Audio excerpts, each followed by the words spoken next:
வணக்கம். இந்திய நேரப்படி இரவு 8:30 மணி நிகழ்வுகள். முதலில் ஜெம் முதன்மை நிகழ்வுகளை காணலாம். பிரதமர் நரேந்திர மோடி 60 கோடி மக்களை வறுமையிலிருந்து மீட்டுள்ளார். அகமதாபாத் நகரில் நடைபெற்ற நிகழ்ச்சியில் மத்திய உள்துறை அமைச்சர் அமித்ஷா உரை. கிறிஸ்தவ சமுதாய மக்களுக்கு முதலமைச்சர் மு.க. ஸ்டாலின் வாழ்த்து. தென் மாவட்ட மக்களுக்கு கூடுதல் நிவாரணம் வழங்க வேண்டும். எதிர்க்கட்சி தலைவர் எடப்பாடி பழனிசாமி வலியுறுத்தல்.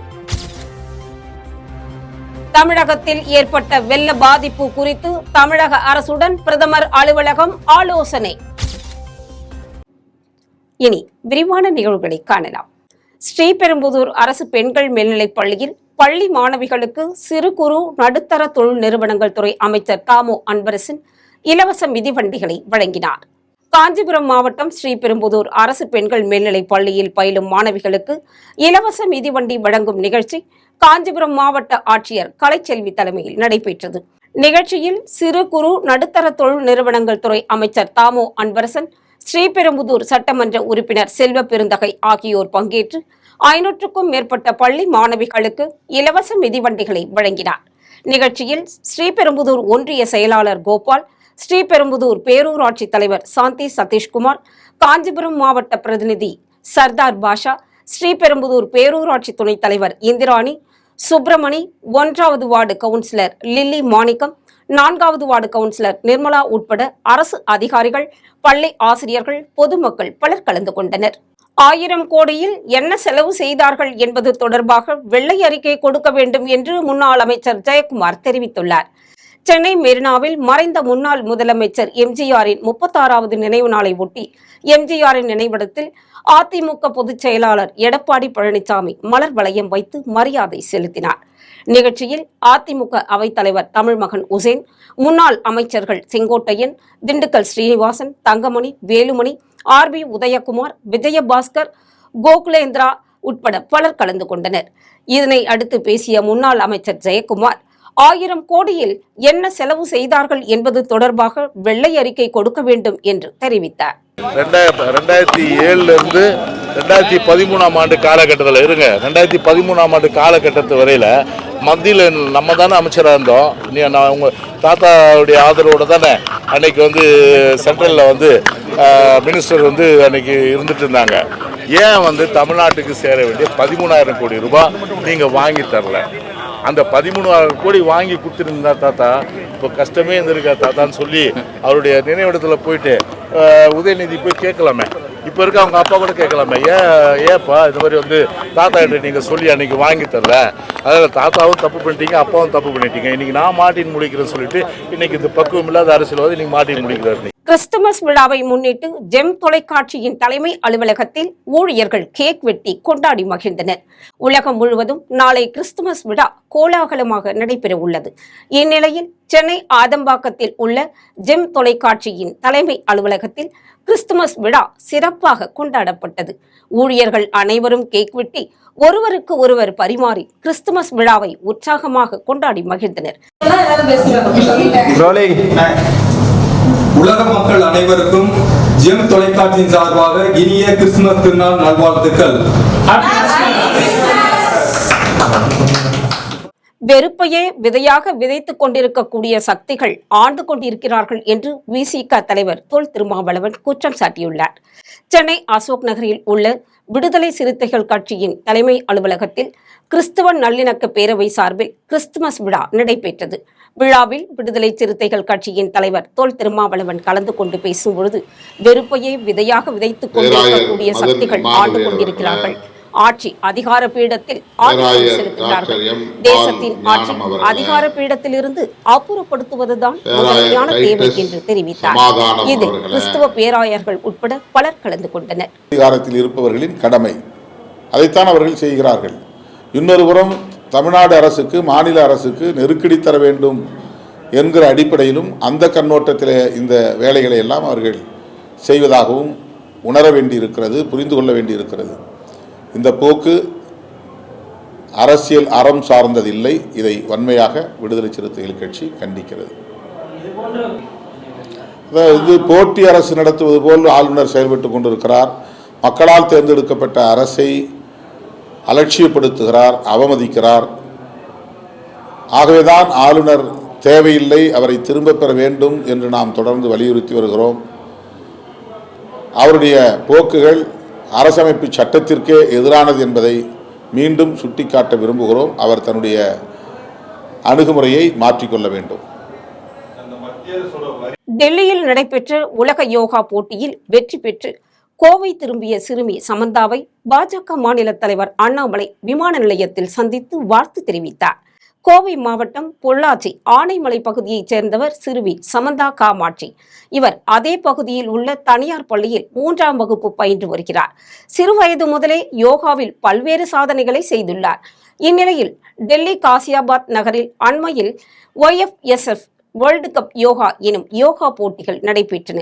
இந்தியா மட்டுமன்றி பல்வேறு நாடுகளிலிருந்தும் போட்டியாளர்கள் இதில் கலந்து கொண்டனர். ஜூனியர் பிரிவு தனி பிரிவில் கலந்து கொண்ட சமந்தா காமாட்சி 3ஆம் இடம் பிடித்து வெண்கலப் பதக்கம் வென்றார். இந்நிலையில் கோவை விமான நிலையம் திரும்பிய சிறுமிக்கு அவரது பயிற்சியாளர் அகிலாண்டேஸ்வரி உட்பட பலர் உற்சாக வரவேற்பு அளித்தனர். இந்நிலையில் பாஜக தலைவர் அண்ணாமலையும் விமான நிலையம் வந்ததால் சிறுமியின் சாதனையை அறிந்து சமந்தாவை நேரில் சந்தித்து வாழ்த்து தெரிவித்தார். இதேபோல சட்டமன்ற உறுப்பினர் வானதி சீனிவாசனும் சிறுமிக்கு வாழ்த்து தெரிவித்தார். இதை விட மிக மிக சந்தோஷமான ஒரு தருணம் எங்களுக்கு என்னன்னா, என்னுடைய நீண்ட நாள் கனவு அண்ணாமலை ஐயா கையால இந்த மெடலை நாங்க வாங்கணும் அப்படிங்கிறது நீண்ட நாள் கனவு எனக்கு. ஸோ அதுவும் இன்னைக்கு நிறைவேறிடுச்சு. ஐயா எங்களை வாழ்த்தி இன்னும் மேலும் மேலும் வளரணும், யோகால இன்னும் நிறைய சாதிக்கணுங்கிற வாழ்த்தையும் வணக்கத்தையும் கொடுத்தாரு. அதுக்கு இந்த நேரத்தில் நான் நன்றியை தெரிவிச்சுக்கிறேன். மன்னார்குடியில் முன்னாள் முதலமைச்சர் எம்ஜிஆர் நினைவு தினத்தை ஒட்டி அவரது சிலைக்கு முன்னாள் அமைச்சர் ஆர் காமராஜ் மாலை அணிவித்து மரியாதை செலுத்தினார். திருவாரூர் மாவட்டம் மன்னார்குடியில் கோபாலசமுத்திரம் வீதியில் உள்ள முன்னாள் முதலமைச்சர் எம்ஜிஆர் மற்றும் ஜெயலலிதாவின் திருவுருவ சிலைக்கு முன்னாள் அமைச்சர் ஆர் காமராஜ் மாலை அணிவித்து மரியாதை செலுத்தினார். முன்னதாக தந்தை பெரியார் சிலையில் இருந்து 500க்கும் மேற்பட்டோர் அமைதி ஊர்வலமாக வந்து எம்ஜிஆர் சிலைக்கு மாலை அணிவித்து மரியாதை செலுத்தினர். இதில் கழக அமைப்பு செயலாளர் சிவராஜா மாணிக்கம், மாவட்ட அம்மா பேரவை செயலாளர் பொன் வாசுகிராம், நகர செயலாளர் குமார் உள்ளிட்ட அதிமுக மாவட்ட ஒன்றிய நகர நிர்வாகிகள் பலர் கலந்து கொண்டனர். திருநெல்வேலி திருச்செந்தூர் இடையே இயக்கப்படும் முன்பதிவில்லா ரயில்கள் வரும் டிசம்பர் 31ஆம் தேதி வரை ரத்து செய்யப்படுகிறது என தெற்கு ரயில்வே அறிவித்துள்ளது. தூத்துக்குடியில் கொட்டிய கனமழையால் செய்துங்கநல்லூர் ஸ்ரீவைகுண்டம் இடையே தண்டவாளம் பலத்த சேதமடைந்துள்ளது. ஸ்ரீவைகுண்டத்தில் பெருவெள்ளத்தால் பாதிக்கப்பட்ட ரயில் தண்டவாளங்களை சீரமைக்கும் பணிகள் நடைபெற்று வருகிறது. இதனால் திருநெல்வேலி திருச்செந்தூர் ரயில் சேவை டிசம்பர் 31 வரை ரத்து செய்யப்பட்டுள்ளது. இதுகுறித்து தெற்கு ரயில்வே வெளியிட்டுள்ள அறிக்கையில் திருநெல்வேலி திருச்செந்தூர் இடையே இயக்கப்படும் முன்பதிவில்லா சிறப்பு ரயில்கள் ரத்து செய்யப்பட்டுள்ளது என குறிப்பிடப்பட்டுள்ளது. மறைந்த நகைச்சுவை நடிகர் போண்டாமணியின் உடல் இன்று சென்னையில் நல்லடக்கம் செய்யப்பட்டது. பிரபல நகைச்சுவை நடிகர் போண்டாமணி உடல் நலக்குறைவால் நேற்று இரவு காலமானார். அவரது உடல் சென்னை பொடிச்சலூரில் உள்ள அவரது இல்லத்தில் பொதுமக்கள் அஞ்சலிக்காக வைக்கப்பட்டது. இதனைத் தொடர்ந்து பல்வேறு அரசியல் கட்சி தலைவர்கள் மற்றும் திரையுலகினர் நேரில் சென்று அஞ்சலி செலுத்தினர். இவரது மறைவு நகைச்சுவை திரையுலகிற்கு பேரிழப்பு என கூறி தங்களது இரங்கலை தெரிவித்தனர். பின்னர் அவரது உடல் இறுதி ஊர்வலமாக சென்று இன்று மாலை 4 மணி அளவில் சென்னை குரோம்பேட்டை மயானத்திற்கு எடுத்துச் செல்லப்பட்டு நல்லடக்கம் செய்யப்பட்டது. முன்னதாக ஜெம் டிவிக்கு பிரத்யேக பேட்டி அளித்த நடிகர் போண்டாமணியின் மகன் சாய்ராம் கடந்த 1.5 ஆண்டுகளாக தந்தை சிறுநீரக கோளாறால் பாதிக்கப்பட்ட நிலையில் நேற்று திடீரென மயங்கி விழுந்து இறந்துவிட்டதாக தெரிவித்தார். மேலும் தனது குடும்பத்தில் ஏற்பட்ட பொருளாதார நெருக்கடி காரணமாக தனது 11வது படிப்பை தொடர முடியவில்லை எனவும் வேதனை தெரிவித்தார். 10 மணி இருக்கும். ஆமா, அப்புறம் ஹாஸ்பிட்டலுக்கு கூட்டிட்டு போனோம். ஆம்புலன்ஸ்லாம் வந்து ஹாஸ்பிட்டலுக்கு கூட்டிட்டு போனோம். பக்கத்துல குரோம்பு ஜிஹெச் தான் இருந்துச்சு. கூட்டிட்டு போனோம். இல்லப்பா நீங்க கூட ஆஃபீஸ் சொன்னாரு, ப்ரெஷரு எதுவுமே காமிக்க மாட்டேங்குதுப்பா, ஏற்ற மாட்டோம், கை கால் அசைவுனால ஏற்றிக்கிறோம் அப்படின்னு தான் கூட்டிட்டு போனாங்க. நெஞ்சில் அழுத்தி பார்த்தாங்க, பிளட் காமிட்டு எடுத்தாரு. அப்புறம் வந்து கை கால் அசைவுனால ஏற்றிக்கிறோம்ப்பா, நாங்கள் போனால் ஈஸ்ட் ஏற்றிட்டு இறந்துட்டாங்க. அதுதான் அது 1 வருஷம் 1.5 வருஷம் ஆயிடுச்சு. ஒரு வருஷம் டைவர்ஸ். ஆற்காடு முதியோர் அறக்கட்டளையில் ஆதரவற்ற முதியோர்களுடன் மாவட்ட ஆட்சியர் வளர்மதி கேக் வெட்டி கிறிஸ்துமஸ் விழாவை சிறப்பாக கொண்டாடினார். ராணிப்பேட்டை மாவட்டம் ஆற்காடு பகுதியில் செயல்பட்டு வரும் மகாத்மா காந்தி முதியோர் இல்லத்தில் கிறிஸ்துமஸ் விழா கொண்டாடப்பட்டது. விழாவிற்கு சிறப்பு அழைப்பாளர்களாக மாவட்ட ஆட்சியர் வளர்மதி மற்றும் ஆற்காடு சட்டமன்ற உறுப்பினர் ஈஸ்வரப்பன் உட்பட மகாத்மா காந்தி முதியோர் இல்லத்தின் நிதி உதவி வழங்கும் முகவர்கள் பலர் பங்கேற்று முதியவர்களுடன் இணைந்து கேக் வெட்டி கொண்டாடினர். வாலாஜாபேட்டை கிறிஸ்தவ பேராலயத்தில் அதிமுக மேற்கு மாவட்ட கழக சார்பாக கிறிஸ்துமஸ் விழாவை ஒட்டி நலத்திட்ட உதவிகள் வழங்கப்பட்டன. ராணிப்பேட்டை மாவட்டம் வாலாஜாபேட்டை அடுத்த வன்னிவேடு கிராமத்தில் உள்ள தூய லூகா கிறிஸ்தவ ஆலயத்தில் அதிமுக மேற்கு மாவட்ட கழக சார்பாக கிறிஸ்துமஸ் விழா கொண்டாடப்பட்டது. இதனைத் தொடர்ந்து மாபெரும் நலத்திட்ட உதவிகள் வழங்கும் விழாவும் நடைபெற்றது. இந்த நிகழ்ச்சியில் மேற்கு மாவட்ட கழக செயலாளர் சுகுமார் சிறப்பு அழைப்பாளராக கலந்து கொண்டு டாக்டர் அம்பேத்கர் திருவுருவ சிலைக்கு மாலை அணிவித்து மரியாதை செலுத்தினார். பின்னர் கிறிஸ்துமஸ் விழாவை கொண்டாடும் வகையில் ஆலயத்தில் கேக் வெட்டி கொண்டாடியதோடு சுமார் 300க்கும் மேற்பட்ட பெண்களுக்கு புடவை உள்ளிட்ட மாபெரும் நலத்திட்ட உதவிகளை வழங்கினார். தேனியில் முழு திருக்குரானையும் மனப்பாடமாக 10 மணி நேரத்தில் ஒப்பித்து இஸ்லாமிய இறையியல் கல்லூரி மாணவர் ஒருவர் சாதனை படைத்துள்ளார். தேனி மாவட்டம் பெரியகுளத்தில் தனியார் கல்லூரி ஒன்று செயல்பட்டு வருகிறது. இந்த கல்லூரியில் மாணவர்கள் இஸ்லாமிய இறையியல் குறித்து பாடம் பயின்று வருகின்றனர். இந்த நிலையில் மதுரையை சேர்ந்த முகமது வைஸ் என்ற மாணவர் திருக்குரான் முழுவதையும் மனப்பாடம் செய்து தொடர்ந்து 10 மணி நேரத்தில் 6666 வசனங்களையும் கூறி சாதனை படைத்துள்ளார். இந்நிகழ்வில் மதுரை, தேனி, திண்டுக்கல் மாவட்டங்களில் உள்ள பள்ளி வாசல்களின் தலைவர்கள் மற்றும் மாணவர்கள், நிர்வாகிகள் பலர் கலந்து கொண்டனர். திருத்தணி அருகே குண்டும் குழியுமாக உள்ள சாலையை சீரமைத்து தர வேண்டும் என கிராம மக்கள் கோரிக்கை விடுத்துள்ளனர். திருவள்ளூர் மாவட்டம் பட்டாபிராமபுரம் ஊராட்சிக்கு உட்பட்ட காசிநாதபுரம் புதிய காலனிக்கு செல்லும் தார்சாலை சீரமைக்கப்படாததால் இந்த தார்சாலை ஜல்லிகள் பெயர்ந்து பல இடங்களில் சாலை குண்டும் குழியுமாக மாறியுள்ளது. இதனால் கடந்த 10 ஆண்டுகளாக இந்த சாலையை பயன்படுத்த முடியாமல் கிராம மக்கள் கடும் சிரமத்திற்கு ஆளாகி வருகின்றனர். சாலையை சீரமைக்க வேண்டும் என கிராம மக்கள் பலமுறை கோரிக்கை விடுத்தும் எந்த நடவடிக்கையும் எடுக்கவில்லை என கிராம மக்கள் குற்றம் சாட்டியுள்ளனர். எனவே இந்த தார் சாலையை சீரமைக்க அதிகாரிகள் நடவடிக்கை எடுக்க வேண்டும் என கிராம மக்கள் கோரிக்கை விடுத்துள்ளனர். நெய்வேலியில் புரட்சித் தலைவரின் நினைவு நாளை முன்னிட்டு அவரது திருவுருவ சிலைக்கு அதிமுக சார்பில் மாலை அணிவித்து மரியாதை செலுத்தப்பட்டது. கடலூர் மாவட்டம் நெய்வேலி நகரத்தில் புரட்சித் தலைவரின் 36ஆம் ஆண்டு நினைவு தினத்தை முன்னிட்டு அவரது திருவுருவ சிலைக்கு தெற்கு மாவட்ட செயலாளர் ராஜேந்திரன் தலைமையில் மாலை அணிவித்து மரியாதை செலுத்தப்பட்டது. இதனைத் தொடர்ந்து 2 நிமிடம் மௌன அஞ்சலி செலுத்தப்பட்டு ஏழை எளிய மக்களுக்கு அன்னதானம் வழங்கப்பட்டது.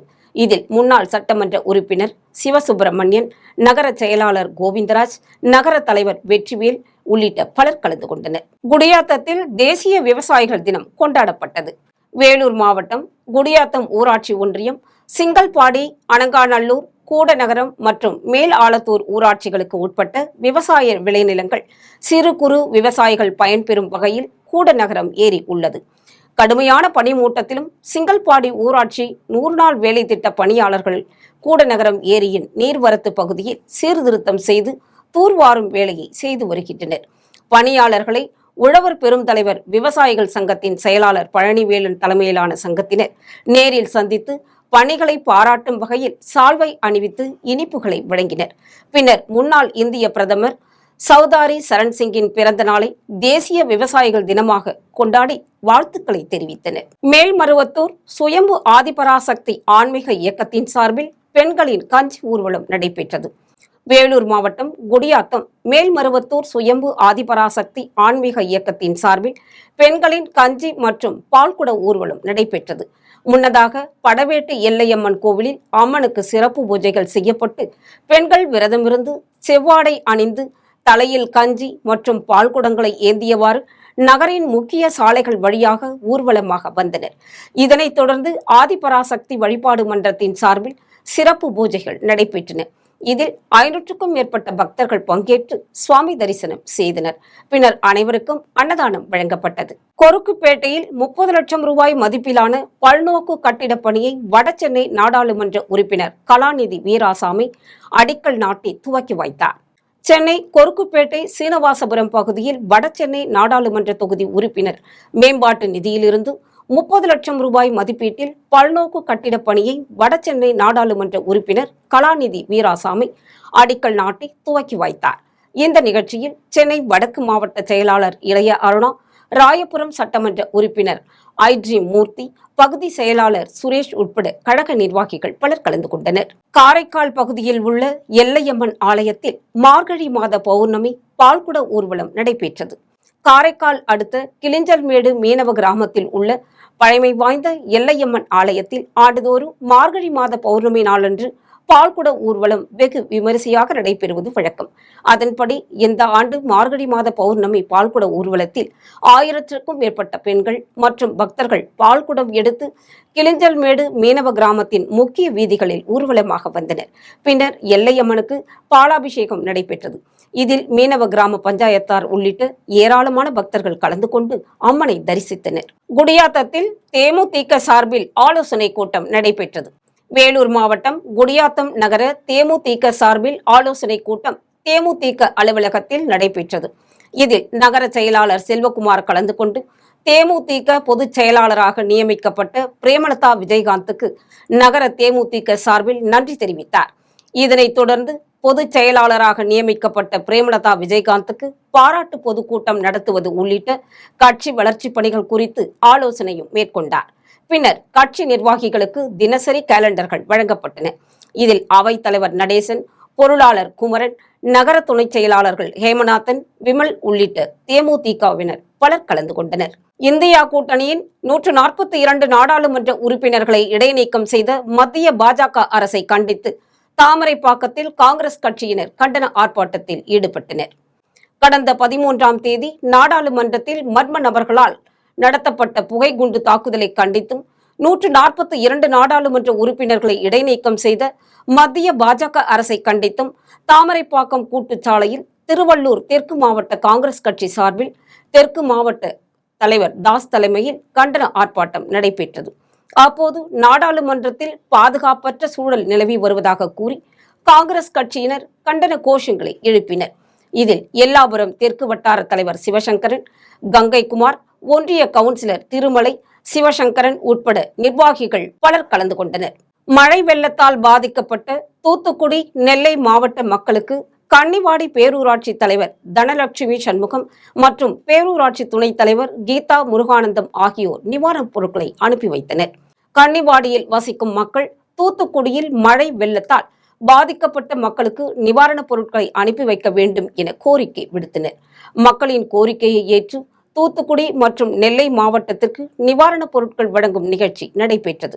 நிகழ்ச்சியில் கன்னிவாடி பேரூராட்சி தலைவர் தனலட்சுமி சண்முகம் மற்றும் பேரூராட்சி துணைத் தலைவர் கீதா முருகானந்தம், செயல் அலுவலர் ஜெயமாலு ஆகியோர் கலந்து கொண்டு பால், பிஸ்கட், பருப்பு, எண்ணெய், அரிசி உள்ளிட்ட நிவாரணப் பொருட்களை வாகனத்தின் மூலம் தூத்துக்குடிக்கு அனுப்பி வைத்தனர். நிவாரணப் பொருட்களை அனுப்பி வைத்த பேரூராட்சி தலைவர் தனலட்சுமி சண்முகம் மற்றும் துணைத் தலைவர் பேரூராட்சி கீதா முருகானந்தம் ஆகியோருக்கு பொதுமக்கள் பாராட்டு தெரிவித்துள்ளனர். திருநின்றவூரில் தனியார் பள்ளியில் நடைபெற்ற அறிவியல் கண்காட்சியில் மாணவர்கள் வானியல் துறையின் பல்வேறு படைப்புகளை காட்சிப்படுத்தி அசத்தியுள்ளனர். திருநின்றவூரில் உள்ள தனியார் பள்ளியில் 10ஆம் ஆண்டு அறிவியல் கண்காட்சி நடைபெற்றது. இதில் மழலை பள்ளி மாணவர்கள் முதல் 12ஆம் வகுப்பு மாணவர்கள் வரை கலந்து கொண்டு 200க்கும் மேற்பட்ட படைப்புகளை காட்சிப்படுத்தி இருந்தனர். குறிப்பாக வானியல், ஹார்மோன்ஸ், அரிய வகை தாவரங்கள் என பல்வேறு படைப்புகள் வைக்கப்பட்டு இருந்தன. மேலும் விண்வெளி தொலைநோக்கி, பிளாக் ஹோல் போன்ற கருவிகள் மற்றும் சூரிய குடும்பம் என பல்வேறு படைப்புகளை மாணவர்கள் சிறப்பாக வடிவமைத்து இருந்தனர். இதில் வெற்றி பெற்ற மாணவர்களுக்கு பரிசுகளும் வழங்கப்பட்டது. மீண்டும் ஜெம் முதன்மை நிகழ்வுகள். பிரதமர் நரேந்திர மோடி 60 கோடி மக்களை வறுமையிலிருந்து மீட்டுள்ளார். அகமதாபாத் நகரில் நடைபெற்ற நிகழ்ச்சியில் மத்திய உள்துறை அமைச்சர் அமித்ஷா உரை.